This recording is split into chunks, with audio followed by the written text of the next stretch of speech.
আগামীকাল হচ্ছে কোজাগরি লক্ষ্মী পুজো। ফুল ফল দশকর্মার জিনিস সবই তো কেনাকাটা করতে হবে। সেই জন্য মাকে আমি বললাম, তুমি বুনু সোনা গিয়ে কেনাকাটাটা করে এসো, আমি বরঞ্চ রান্নাবান্নাটা করছি। দাদু যতকাল বেঁচে ছিল জানো, পুজোর কেনাকাটাটা দাদুকেই দেখেছি করতে। দাদুর অবর্তমানে এখন মা আর বুনুই যায় কেনাকাটাটা করতে। মা লক্ষ্মীর জন্য শাড়ি দশকর্মার জিনিস নেওয়া হয়ে গেছে, আর এখন শুধু লক্ষ্মী পুজোয় যা যা ফুল লাগে, টুনি ফুল পদ্ম ফুল, তার সাথে কিছু ফল আর মা লক্ষ্মীকে নেওয়া হলে পুজোর কেনাকাটা কমপ্লিট।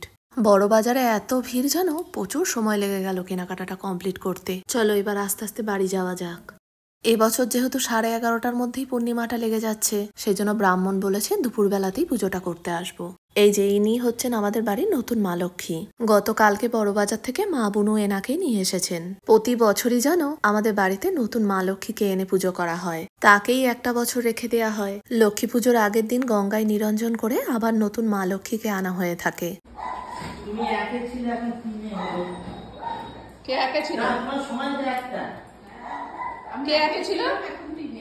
তোরা একে রান করছিলি, এখন 3 রান করছিস। 11টা 12টা লোক ধরেছে আমাদের। ওই তো আমি যখন আসলাম মাস্টার বাড়িতে পুজো করছিলেন দেখলাম। চলো আমাদের ব্রাহ্মণ চলে এসেছে। বুনু ধূপ দীপটা জ্বালাক, আমি বরঞ্চ ধুনোটা ধরিয়ে দিই। আমার আবার আজকে আসতে একটু লেট হয়ে গেছে জানো। পূর্ণিমাটা না লাগলে তো আমার ঘরে লক্ষ্মীকে পুজো দিতে পারছিলাম না। পুজো দিয়েই তারপরে এলাম মায়ের বাড়ি।